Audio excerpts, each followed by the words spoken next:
welcome back to my YouTube channel. If you are new here, you're welcome, and if you're an old subscriber, thank you for tuning in once again. I'll just really drive straight into it because I think that there's a lot to say.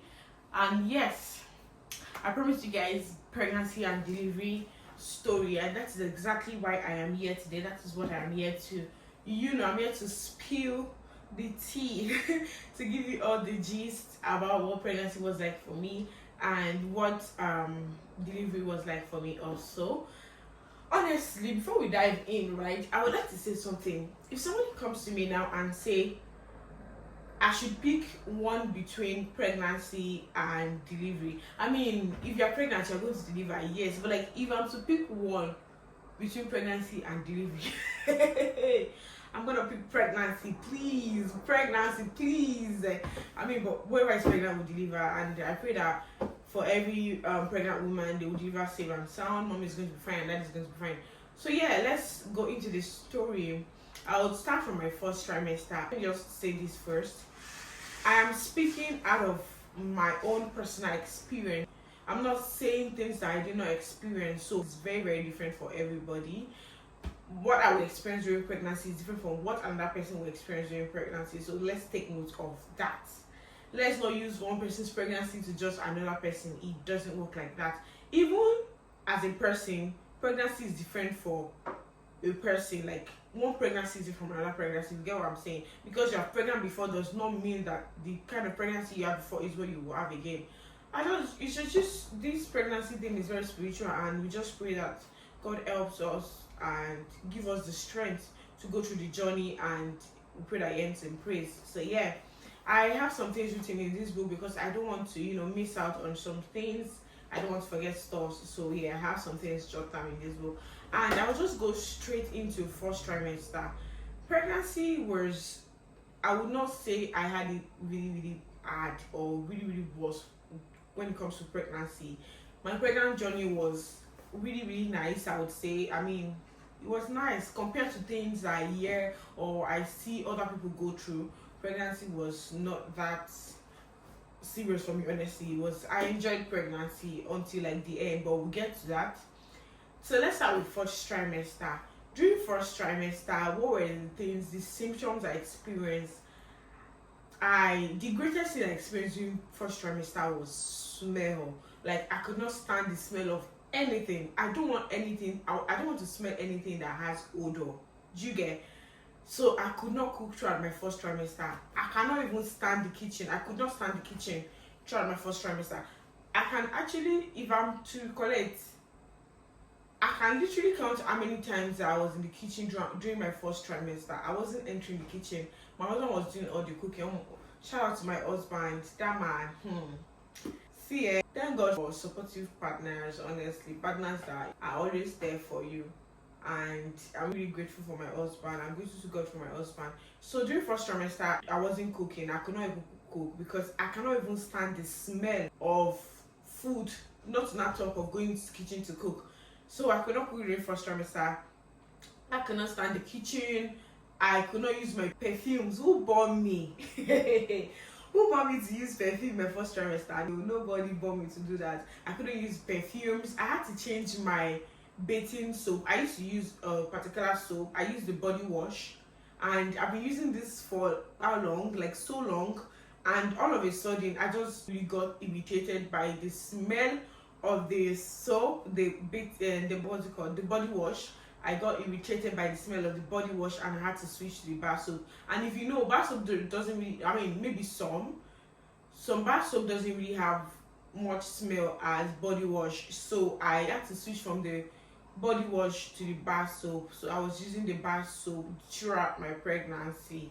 I mean, the smell was like the greatest thing. That was how I even knew that I was pregnant, kind of.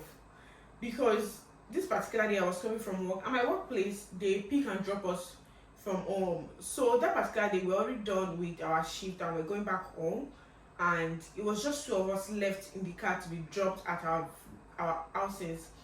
So the other person in the bus used she sprayed perfume, and immediately it was was like I wanted to pass out or something. I could not just stand it. I had to open the glass of the window of the car, and I had to like put my nose outside for breath, because I couldn't breathe very well and all of that. So that was when I knew. I mean, I didn't really think it was pregnancy at that time, because I already done test 2 weeks before that time. So I didn't think it was pregnancy, but I just knew that something was not right. I just knew that something was not right, right? And I didn't want to be thinking whether pregnancy. I did not even think about it, because I already did test earlier. So after some few days, that was when the smell thing started, getting really intense and serious, and I had to like try and test if it was pregnancy, and lo and behold, it was pregnancy. So that's one big thing. I mean, there was a time in pregnancy that, not like a time, but like most times during my first trimester, because the time that I had to like deal with smell was first trimester. I was okay from second trimester. So first trimester, during my pregnancy, my husband was cooking, like I said earlier, and there will be a time that I will tell him that, okay, this is what I want to eat. The moment he brings that food near me and like I perceive it, then I am done with the food. I'll just like, I'm not eating again. Honestly, my husband, one of a kind. Because I can't imagine somebody asking me to prepare a particular food for them, and I go to the kitchen stressed, prepare everything and all of that. Sometimes maybe amala or something, and he will just bring it, and the moment I see it or I just perceive it, I will not be able to eat it again, and I will tell him to do another thing. And this man will gladly go and do it. So like, shout out to my husband. Yes, so that was one of the things that dealt with me so much in pregnancy. Another thing was, I could not stand turkey. What? Turkey? Turkey is like one of my best protein. I love turkey so much. I'll pick turkey over chicken over and over again. But like during my pregnancy, I could not stand turkey. During my first trimester, I don't even want to see turkey. And I could not eat turkey till like late in my pregnancy, like till like third trimester. So that was one thing that happened to me during pregnancy too. I could not stand turkey. I don't want to eat turkey. I was just eating chicken and and fish and everything like that. And another thing, apart from the fact that I could not eat turkey, I could not eat too much meat in one sitting. Like if I'm going to eat meat, it has to be like in small pieces. I can't eat a whole full meat at one sitting. If I do, even if I don't, if I eat any meat at all, I regurgitate. Like, not like I vomit. I don't vomit it. I regurgitate it instead. It comes back to my mouth and it disturbs me until like everything is back into my mouth. But will I eat meat after that? Yes, I will continue to eat, because I can't imagine not eating meat. I will just be eating food, ordinary food without meat. It's not possible. It's not possible. I like meat so much. I like protein so much, and I could not just just eat and not eat protein. Is it possible? It's not possible. So that was one thing again. If I eat meat, sometimes I would not, but most times I would regurgitate it. So yeah, that's another thing. Yes, I was always tired. I was always tired. Not tired to the extent that I could not go to work, because I worked throughout my pregnancy till the time that I went on maternity leave. I worked throughout my pregnancy, but I was just always tired than usual.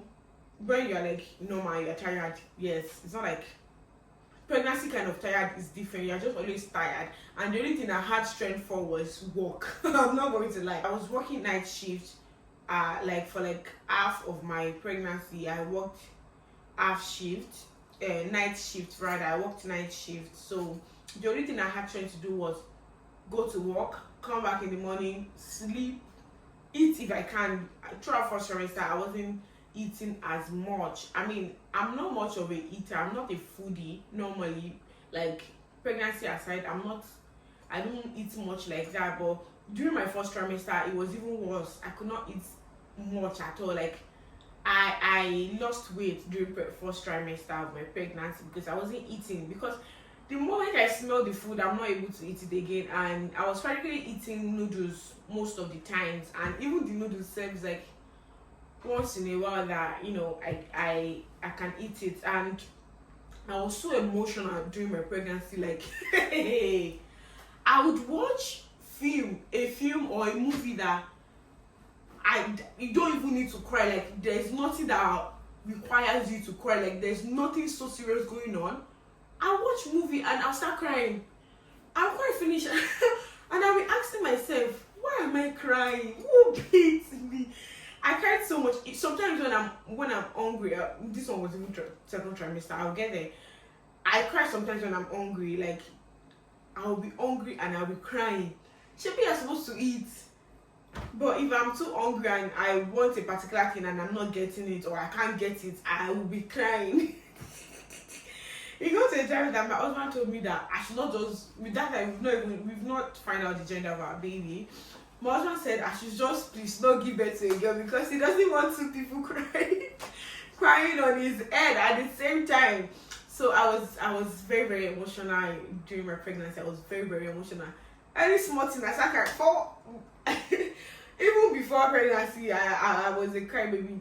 No crybaby per se, but like I cry on everything, but like I will not come out and start crying. I cry like when I'm alone, like I just cry and I feel alright after crying.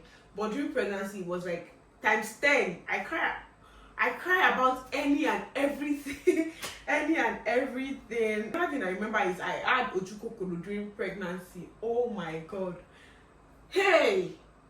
My kind of person before pregnancy is I cannot eat people's, I don't know, I find it hard to eat people's food.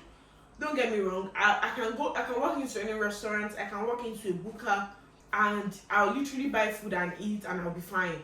But like if I go to people's house, especially people that I'm not very, very close with, I find it very hard. And it's not party. I find it very, very hard to eat. I don't know why. But like I find it very, very hard to eat in people's houses. But like during pregnancy, I had ojukokoro. There was a day, there's this my neighbor that, oh my god, she cooks so much. Whenever she enters the kitchen, she might not even come out the kitchen that day. That's how much she cooks. So there was this particular day, I told my husband to go and meet her and tell her that the smell of the food I'm perceiving, that's what I want to eat. I feel so embarrassed saying this, but like it is whatever. It's part of pregnancy. You know, if you don't express it, you will not understand it. I told my husband that particular food that the person is cooking is what I want to eat. And I think it's because it was jollof rice, because I craved jollof rice from the beginning of my pregnancy till the end.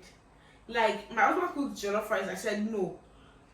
I don't want to eat jollof rice. And I could not cook during first trimester, right? And I was craving jollof rice. We went to a particular restaurant to buy jollof rice and I was still not getting what I want, so I could not eat it still.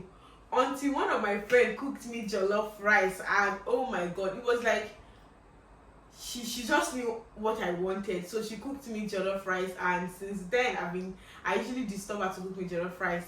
I don't know if you watched my last video. Yes, the girl in my last video, she's the one that cooked she was the one that cooked jollof rice for me like most times during my pregnancy until I was able to cook during my second trimester. So I would always tell her most I want to eat jollof rice and she always delivers. She a cook and like so she was the one that cooked jollof rice for me and I enjoyed it. And it was just like whenever I can't eat, once I see a jollof rice I will eat. But is that an excuse to go be begging for food? Oh my god, I blame it on pregnancy. I'm usually not like that, trust me. My husband asked later to go and beg for the food. He has to later go and beg for the food. Anyways, the child gave me the food and I ate it. Funny thing is I could not even eat the food that much. I just wanted to like have a taste of the food. I didn't necessarily want to eat much. I just took like 3-4 spoons and I was done, honestly. So I blame it on pregnancy, not me. So these are one of the things that happened to me during my first trimester. So now let's move to second trimester. Honestly, second trimester was like the best trimester of pregnancy for me, if I'm to say. Like if somebody come to me and say, if you want to get pregnant again, pick a trimester that you would want your whole pregnancy journey to be like, I would pick second trimester. I had so much NAD. I was very, very fine during second trimester. I mean, I had few symptoms here and there, but like second trimester, oh my god, I loved second trimester.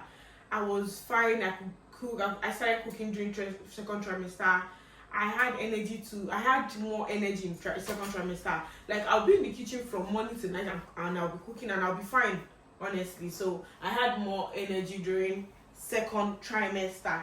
So let's talk about the symptoms that I experienced during second trimester. Second trimester was when we found out our baby's gender too, and I was so happy. I mean, we didn't know our baby's gender. That was when we went to the hospital, and we told them to like put it in an envelope or a paper for us. So yeah, second trimester was so beautiful. The things I experienced was I was always breathing heavily. Like, I literally take few steps and I'll start breathing heavily. Like, I'll start panting. I don't even have to do much. All I need to do was just take a few steps and I'll start breathing heavily. But like, it wasn't even as serious as when I got to third trimester. So those are one of the things that I was feeling. I was always breathing, like I usually breathe heavily at any little thing. I don't have to do too much and I start breathing heavily. And that was when I started finding it difficult to sleep. Normal me, I would sleep on my stomach. Like, I find it very, very easy to sleep on my stomach. That's how I sleep mostly before pregnancy. I sleep on my stomach or I sleep on my back. I am not a fan of sleeping on your side, honestly, because it wasn't just my thing anyways. So I was finding it hard to sleep during second trimester. Your bum is starting to grow and all of those things, and they're telling you that you have to sleep on one side of you have to sleep on your side. You cannot sleep, obviously you cannot sleep on your tummy, you can't sleep on your stomach. So I was finding it very difficult to sleep. There was there was a time that when I was in third trimester, it was like my husband was not always sleeping, that he was always monitoring my sleeping position. I got a pregnancy pillow, right, but it didn't help much like that. Maybe the kind of pregnancy pillow I got at first, because I had to change my pregnancy pillow. But the first pregnancy pillow I got was not helping as much. It wasn't helping as much at all. Like, it was like I wasn't doing anything. I wasn't using anything. There was a time my third trimester, as I was saying, that it was like my husband was not sleeping. Like, he's always watching me and monitoring my sleeping position, because this one will wake me up and tell me, babe, no, you're not supposed to sleep like this. He'll wake me up and okay, I will adjust to. But it got to a point, he was doing it too much. I mean, I get it that he was looking out for me, but like, it got to a point that there was this time that I remember I changed it for him. I was so angry. Because, I was finding it hard to sleep, and I don't get much sleep like I would have gotten before.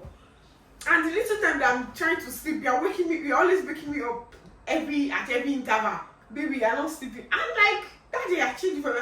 Leave me alone. I told him, if it's easy, come and carry the pregnancy. I was so angry, and I'm like, if it's easy, come and carry the pregnancy. Because what? Why are you waking me up at every interval? Just leave me alone. Oh my god, it's funny now, but it wasn't funny then. So I was finding it very difficult to sleep. And another thing is, during the second trimester, as I said, second trimester, the only thing was I was finding it very difficult to sleep, and I was always out of breath. Like, any small thing, I start breathing heavily. That was the only thing that I experienced during second trimester of my pregnancy, finding it hard to sleep and short of breath. Any other thing, I mean, I was emotional too. I was emotional throughout my pregnancy, and I had ojukokoro throughout my pregnancy. Yes, I was eating so much. That was when I started gaining weight, and I got like big, I would say. I mean, people said I was okay, but I felt like I was big because it wasn't my normal, body size. So I felt like I was big. I was eating so much in second trimester, and second trimester was the time I cried the most in pregnancy, because what are you telling me? I am hungry and what I want to eat is not available. Don't give me if I'm hungry, my husband is always very fast to get me something to eat, because he knows that if it takes time before I get the food that I want, I'll start crying. So yes, I ate so much from second trimester to the end of my pregnancy. I ate so much. Oh my god, I was always eating. Any small thing I'm eating. My mouth was not just staying in one place. Something must be moving in my mouth. So I ate so much in pregnancy. From my second trimester, I ate so much. So those were the things that I felt during second trimester. And second trimester was when I started shopping for baby. I mean, we don't know baby gender yet, but like we started shopping for things that doesn't have to do, that are not gender based, right? So I had so much energy. I was very, very happy during second trimester. Yeah, that was it. That's it about second trimester. Well, let me mention that there is this thing that you do during second trimester. It's called is like a test. It's called gestational diabetes, GT something. That's what they call it. So you have to like go into the hospital at I think 28 weeks, and you go and test if your blood sugar is normal in pregnancy. Prior to pregnancy, I didn't have diabetes or whatever, but during pregnancy, while I tested during the normal time that I was supposed to test, which was 28 weeks, I think it's between, you have to test between 24 to 28 weeks. I'm not sure, but like yes, I think I can remember that's like the time that you have to test. I went, and it's a process whereby you go into the hospital. You will not eat before you go in. It's usually done in the morning, so that they say you should not eat in the evening. I beg go. But like you will not eat before you go into the hospital. So when you get to the hospital, they take your blood sample, and you go into the midwife, and they give you this glucose drink. And this drink is, I have sweet tooth, so like when I'm telling you that something is sweet, just so that it's too extreme. Like it was too sugary. The glucose in the drink is too much, very, very, like I could not even stand the drink, but I have to drink it. And you have to take the drink in like 5 minutes, I guess. Yes, like my midwife told me that I had to like take the drink in 5 minutes. So I took the drink, and after the drink you wait for like another hour, I think, or an hour or two before they take your blood sample again, and then you are free to go home, and you just wait for your result. So I did the test. I did the gestational diabetes test, and I didn't have gestational diabetes at that time. So fast forward to third trimester. Now we're moving into third trimester. I'll just start with the symptoms I had in fourth trimester before I go back to the story of the gestational diabetes. During third trimester, I can literally just bend down and get up, and I'm short of breath, and I'm finding it difficult to breathe. Like I start panting during third trimester. That was how serious it was. Like I don't even need to do anything in third trimester, and I'll start breathing heavily. Like everything was work for me in third trimester. I was heavier, and everything was just work. I can literally see getting out of bed in pregnancy is work. Getting out of bed in third trimester, is it a joke to you? It's not a joke. Like it's not a joke at all. Getting out of bed in third trimester, it's not a joke. It's not for the weak. Turning in bed, you're not getting out of bed though, you just want to turn.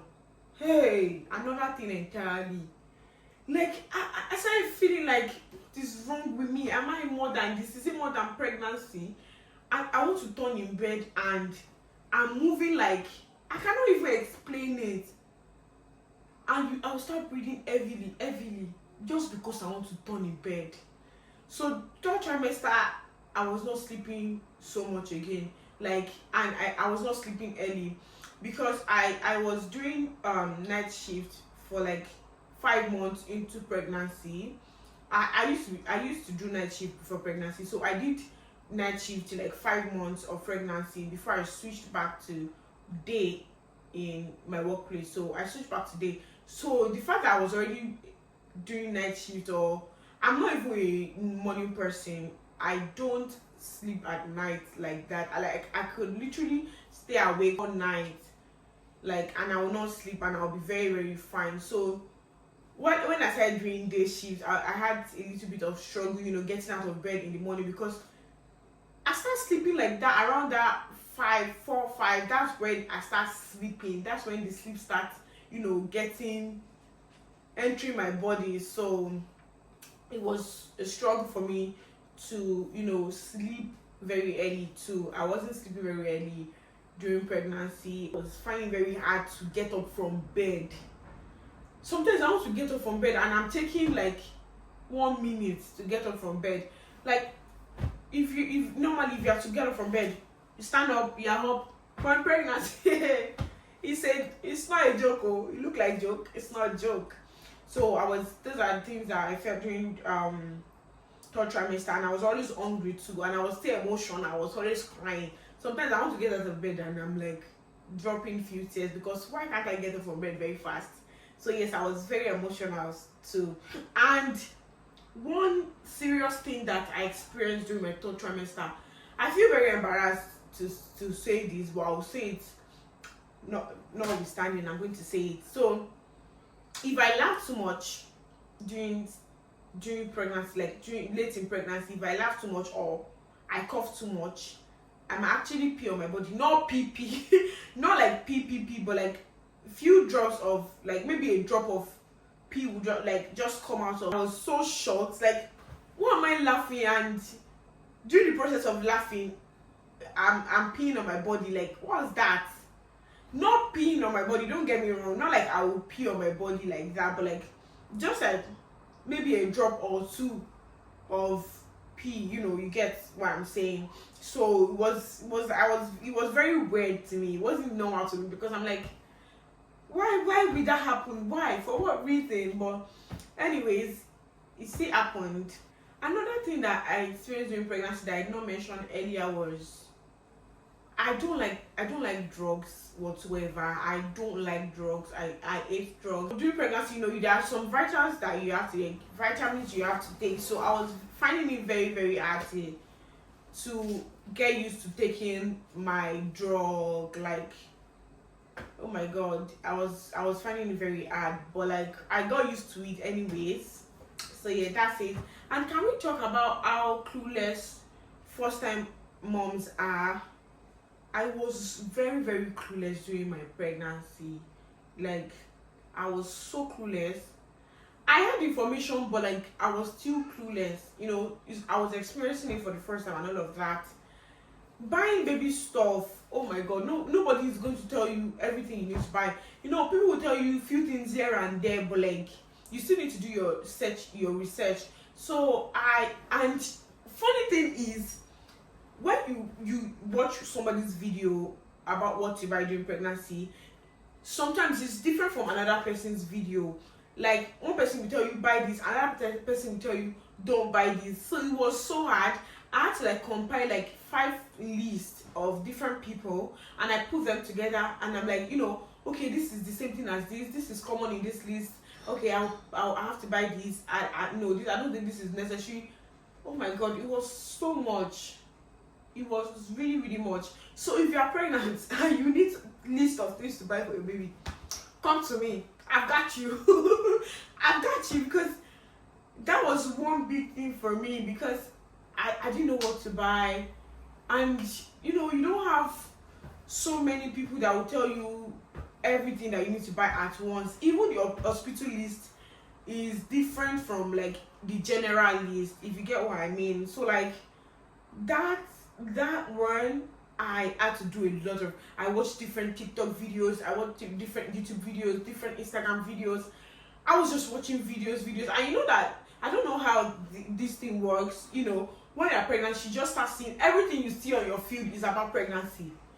You scroll up, pregnancy, another video, pregnancy, this one, pregnancy. I mean, at first I was like, I was scared for myself, because what is going on? I was not seeing any other thing again apart from pregnancy stuffs. And it's so funny that the more your pregnancy progresses, the more the video like progress with you. Like, in your first trimester, you see things about first trimester. In second trimester, you start seeing things about second trimester. And it's just so funny. But like, yes, so if you need list for baby stuffs to buy, come to me. I got you. I have them. I have everything. I have everything. So yeah, that's that. So now let's get to the part of pregnancy that was kind of stressful, I'll say, for me. That now we have to go back to the gestational diabetes thing. So I was 33 weeks and I had my midwife appointment. I went to my midwife's appointment. Particular gestational diabetes story will lead to the birth and delivery story. So that's why I left it till like the end. So I was 33 weeks and I had a midwife appointment. I went for my GP was not far from my house. Like it was like 7 minutes walk. I went with my husband. Yes, I mean most of my appointments. Like my husband follows me to like every of my appointments. If I can remember, it was just one midwife appointment that he could not follow me to. But every other appointment that I had during pregnancy, we were always going together. We were always going together. So we went to the midwife for checks and everything. And every appointment you have, whether midwife or hospital visit or whatever, they take a sample of your pee. So they told me to get a sample of my pee before I go to my midwife. I did that and I took it to my midwife. And they check, I don't know what they check, but they check for protein, I guess, glucose, excuse me, and all of those things. So she checked my urine and she said, sorry, you have too much glucose in your urine and you would have to go and do a gestational diabetes test again. And I was immediately sad because I do not like the gestational diabetes test for anything. Because one thing, you will not eat before you go. Another thing is you have to take one drink that is not pleasant. Honestly, that drink is not pleasant to me. So I was I was immediately sad, and that's how we went for the test again. They booked us for the test again, almost like immediately. I think like a day after or 2 days after. So I went for the test. I did the test, and we waited for results. This time, the first time, nobody got back to me, meaning I didn't have gestational diabetes. So my next midwife appointment, I asked her, and she told me that I was free. But this second one, I got a reply back, and they said I had gestational diabetes. And meanwhile, this was like I was already like 35 weeks. I did the test at 33 weeks, and they got back to me when I was 35 weeks pregnant. And they said, I have gestational diabetes, but it wasn't that serious, so I don't have to use drug or insulin, because gestational diabetes is either you do portion control, or you are on drug, or you are on insulin, and it wasn't that serious that I have to use drug or insulin, so I had to do portion control. So I started with portion control. And they referred me to a dietitian and everything, and all of those things like that. Anyway, so I started with portion control, and that was where it got tiring. That was where pregnancy started getting tiring for me, because I have to test my blood sugar every day. They gave me a machine that I have to use and test my blood sugar first thing in the morning, after breakfast, after lunch, and after dinner. Sometimes more, depending on how much I eat. And meanwhile, I was eating so much already this time at like during my pregnancy. I started eating so much from second trimester, right? So I had to like do portion control, and I had to like watch what I eat. So my midwife told me not to eat more of carbohydrate and all of those things, that if I'm going to eat anything, even if at all I'm going to eat carbohydrate, it has to be like, as I have to like include veggies and different classes of food. The food has to be like a balanced diet, if you get what I mean. So yeah, that was it. And I had to like eat in small portions. So that was how it went on and on. And immediately I got that news, and it got to the part that I have to start testing myself every day. The testing, you have to like prick your hand like every time you need to do your test. And it was not funny, honestly, having to like check your blood sugar like every day, and you have to like prick your hand with this needle thing every day. It was not funny. And you trying to not eat this, being careful about what to eat and what not to eat, coupled with pregnancy hunger, was so much stress for me, honestly. But like, I mean, I have to do what I have to do. So thankfully I was able to control my diet, and everything was fine. In fact, there was a time that I had to go and see my diabetic midwife again, and she was like, it doesn't look like I have gestational diabetes, because all this while my what's it called, when I do the test, it has an app that is connected to my phone. So whenever I do the test, the app immediately gets the result, and once the app gets the result, my midwife is able to, see the results at her own end, right? So she was always monitoring it. So in case there's anything, they can call me to come and we discuss about it and everything. But like, there was no time that she had to call me and tell me, oh, maybe my blood sugar was not normal, or it was not the what's it called, the portion control was not working again. Because if portion control is not working again, then you have to move to drug, and if the drug is not working, you would then have to move to insulin, according to what she said to me. So there was not a time that she had to call me and tell me that, oh, we need to move to the next stage. So I'm thankful for that, honestly. But it was really, really tiring trying to watch what to eat. You can't eat this, you can't eat that, you have to eat in small sizes, you have to eat in small portions, and all of those things. It was already getting really, really tiring. So I started working towards making baby come early, and I was working towards 37 weeks. Honestly, I prayed about it. I did different exercises. I had a betting ball. I bought a betting ball that I use at home. I did different exercises. I walked. I walk. Even with the fact that whenever I take few steps, I get like out of breath easily, I still walked, honestly. Like, I was walking. I was always walking and walking.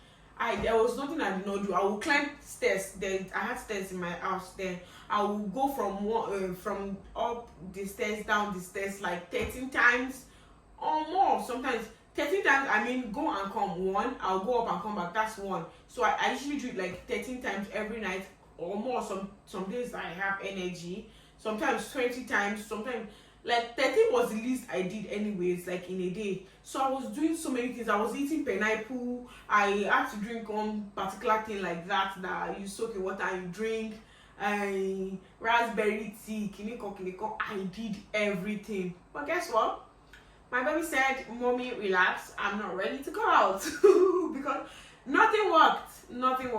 So I had an appointment with my diabetic nurse, and she told me to come, because that particular appointment is the one where I have to like see a specialist. So it's like a meeting whereby my midwife is going to be there, and the specialist is going to be there also, and myself and my husband. So we were there, and they were, I had scan too, and they checked before the meeting. I have to like do a scan so that they would know baby's weight, because my midwife stopped measuring my tummy. Normally my midwife was supposed to be the one measuring my tummy with a tape and all of those things, but because I had gestational diabetes, it had to be with a scan. So I did more scan than usual, so it has to be with a scan. And this particular day I was 37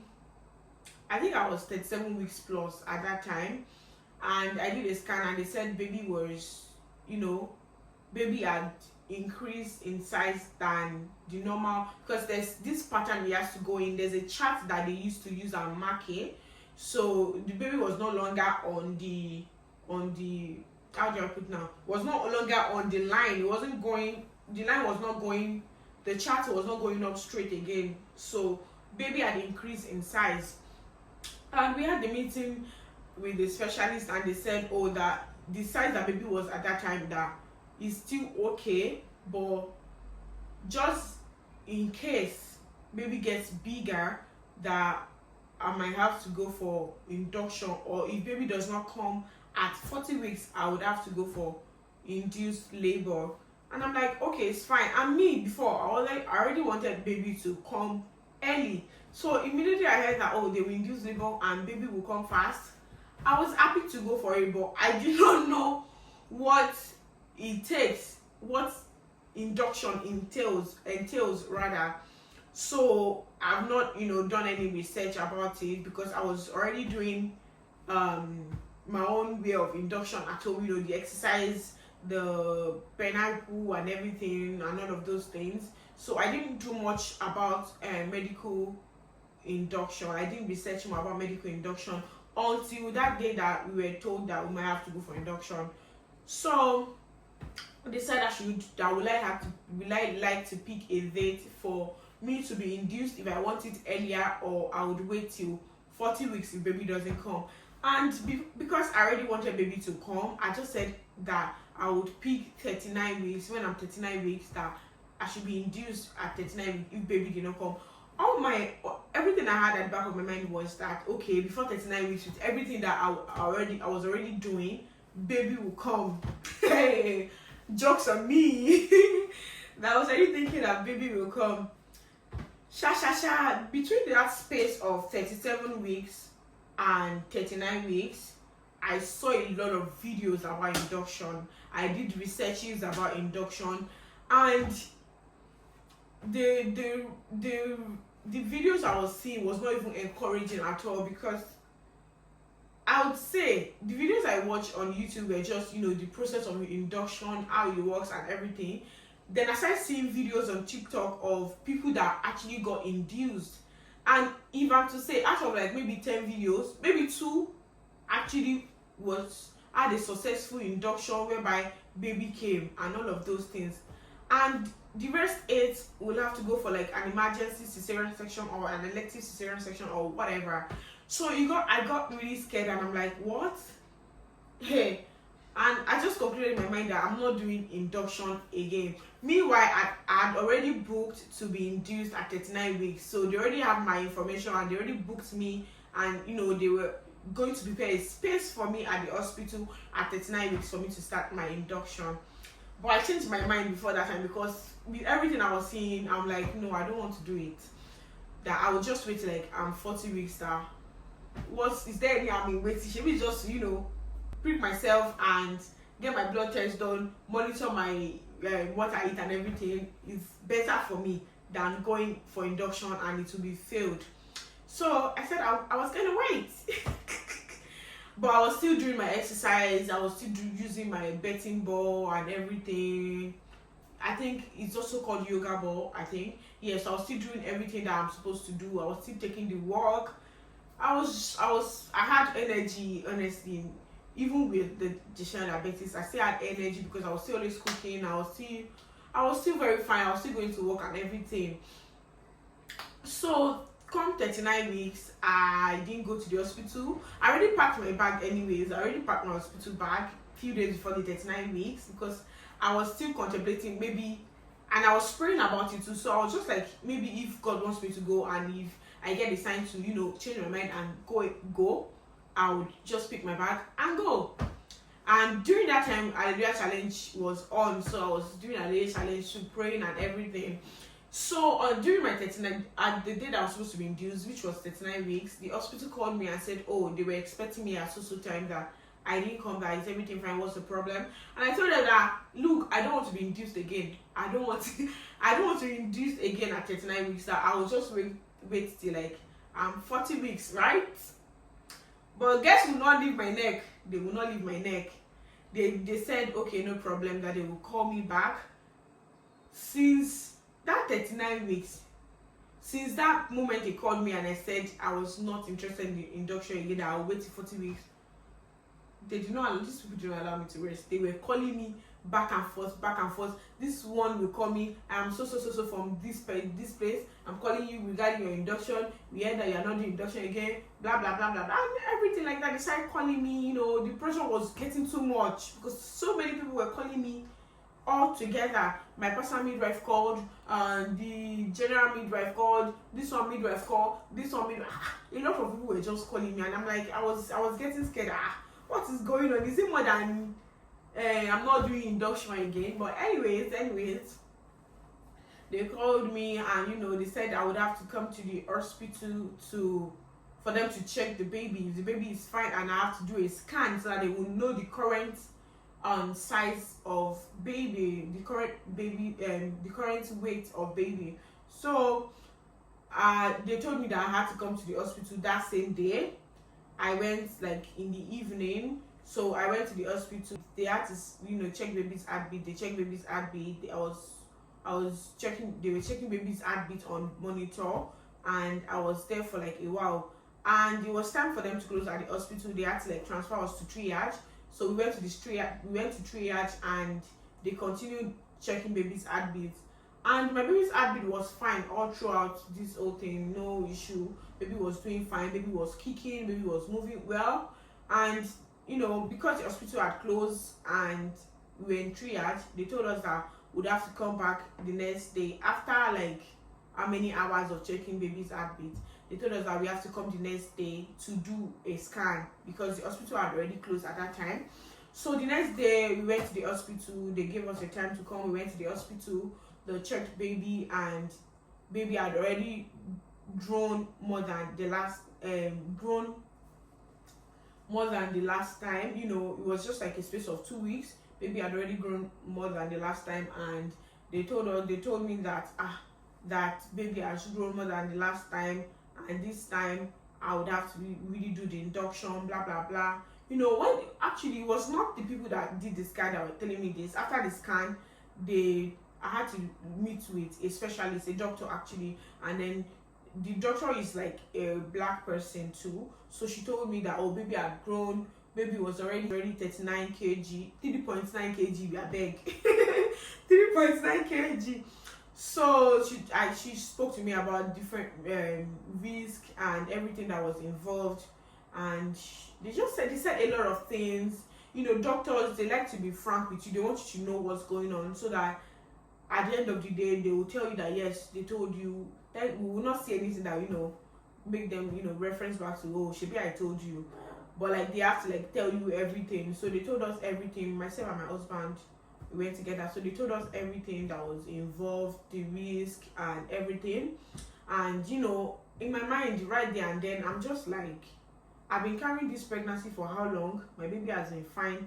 So why is it that now that I'm close to meeting my baby, I would just say because of the videos I saw online that I will not go for the induction. So I was already making up my mind to go for the induction. But then we asked the doctor, she said okay, she will give us space for me and my husband to discuss. After she already discussed with us about the risk and everything that was going on, she just gave myself and my husband to discuss. So we discussed, and myself and my husband just concluded that we should go for the induction. So she came back. We told her we were ready to talk to her. So I'm like, before we tell her what our decision is, I asked her, I said, if you were in my shoes, what will you do? As a medical person that you are, what will you advise me to do? And if you were in my shoe, what will you do? She was like, I would go for the induction, because it's better to try than not trying and regretting that why didn't I even just try it in the first place. So she was like, if she was in my shoe, she would go for the induction, because it might actually work and it might not work. So I'm like, okay, no problem. We already decided I will go for the induction. So they booked me in for another induction, and this time it was the next day they booked me in for. So I went home, got ready, packed my bag. I already cooked a lot of stew in the fridge, so that, because before I know that I was close to delivery, so I started prepping food down, because if baby comes, I'll not be able to cook as much, and my husband too might not be able to be in the kitchen as much, because we have to take care of the baby, he has to go to work and all of those things. So I prepared myself. I already packed my bag. I just packed the last few things that I was supposed to pack, and we head to the hospital the next day. And that is like the end of the pregnancy journey, because this is where the delivery delivery journey started.